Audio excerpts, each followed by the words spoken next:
Hii tunaita wazimu. Mara nyingi sana tukienda kwa hospitali kwa wakati mzuri, tunaweza kupata tiba na mtu akaishi maisha yake ya kawaida. Mara nyingi sana ni kwa vile tunasema huyu amerogwa, sija na nini, na wao wenyewe wanaanza kuamini kwamba wamerogwa ama kitu kama hicho. Sasa wanasita kwenda kutafuta dawa za kuweza kutibiwa.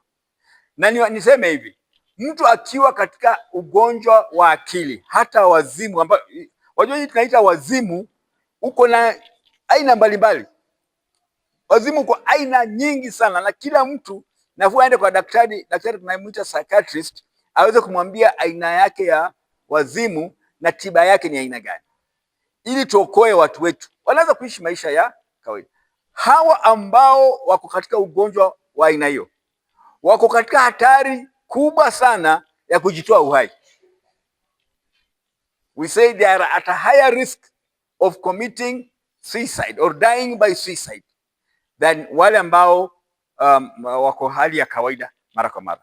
Niseme pia yule mtu ambaye anafikia kiwango cha kujitoa uhai, kwa wakati ule anapojitoa uhai, huwa akili yake si nzima. Huwa wakati anapoenda kujitoa uhai, huwa akili yake si nzima. Kwa kawaida akili ya mwanadamu hata ya wanyama huwa inajiepusha na kifo. Hata sasa hivi nimekaa hapa, kanyoka kakiruka hapa, mimi nitakimbia, hata wewe utakimbia, hata kama ni kanyoka kadogo, sababu unafikiri katakuua, hata kama hawezi kukuua, mpaka ndio ufikirie kwanza.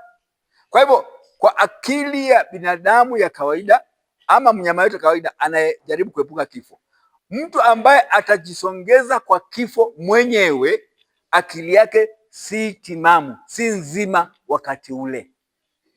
Kwa hivyo huwa wamefikia kiwango cha kwamba akili yake si nzima. Depression, huu msongo wa mawazo uko na viwango mbalimbali. Kuna hii kawaida, kuna hii moderate, kuna severe na kuna ingine tunaita chronic. Chronic kwamba unakuwa na msongo wa mawazo kwa muda mrefu mpaka kufanya kazi kwako katika maisha yako kunakuwa compromise, yani kunakuwa kumedunishwa mpaka huwezi kufanya kazi vizuri, huwezi kufanya shughuli zako mwenye, hata ujipendi, unakuwa na chuki, unakuwa na nini. Sasa inakuwa ni chronic. Lakini kuna ile tunaita acute. Acute ni kwamba sasa hivi tunaongea hapa, alafu unaona moyo umeenda chini mpaka unajiona huna maana. Usipopata mtu kupatia moyo wakati ule, unajitoa uhai.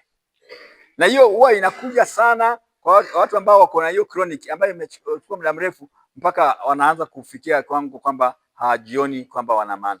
Niseme pia wale ambao wanaweza kujitoa uhai pia wanaweza kukutoa wewe uhai. Mtu yote ambaye anaweza kujiua yeye anaweza kukuua wewe. Kama maisha yake hana maana, yako ndio kuna maana. Na tumeona visa vingi sana, mtu anaenda anaua watu wake wa familia, alafu anajiua yeye mwenyewe. Wakati ule anapowaua, huwa wakati akili yake si nzima wakati ule, na anapata urahisi wa kujiua. Tumesema pia hapa kwamba ile idadi tumepewa ni ya wanaume. Samari amgangadaibla baka ngarapato naishi na kopanda kwa baka bado ndio patro. Lakini wataalamu wanasema hivi, wanawake hujaribu kujiua, yani wale ambao wanajaribu kujiua ni wengi kuliko wanaume.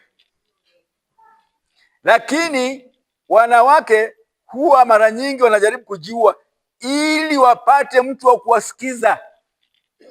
Huwa ni kilio kwao. Nasema wana raise alarm. Ndio maana unasikia mama anasema hii sumu mimi nitakunywa sasa hivi. Nitakunywa. Sasa na umeishikilia si ukunywa. Ama anaweka kamba hapa, anakuambia unaona hii kamba hii? Mimi nitajinyonga na hii kamba hii. Alafu tena anaenda kesho anarudi na alala vizuri, alafu asubuhi anakuambia unaona hii kamba niliweka hapa jana? Mimi nitajua. Sasa usiku iko hapa hapo, mbona ukiwa? wanawake wengi wanajaribu sana kujiua kama njia ya kutaka msaada, na wanapata msaada, na wanaeleza, wakipata mwenzake anamweleza zile shida ambazo anapitia. Kwa kueleza huwa tunapata tiba kidogo, pressure inapungua. Kwa hivyo wanawake katika kujitibu, katika hii hatari ya kujitoa uhai, wako mbele kuliko wanaume.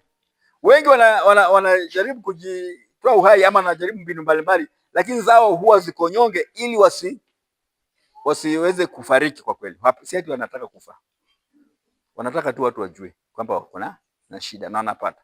Lakini wanaume mara nyingi sana, mwanaume ana plan hiyo suicide, huko kujitoa uhai, kwa muda mrefu sana, na hapendi mtu ajue. Huwa hapendi mtu ajue, na hata kama akichukua hiyo kamba, vile tunasema, anaificha. Hata hiyo sumu anaificha, ana plan tu, ana plan pole pole. Wanaume huwa hawapendi kuokolewa katika hali ya kujaribu kujinyonga, huwa anapenda wakijaribu wafaulu. Ndio maana hivyo visa tulivyo navyo ni vya wanaume kuliko vya wanawake. Lakini ukiuliza sub chief na wazee wa mtaa, wanawake waliojaribu ni wengi sana katika hicho kijiji.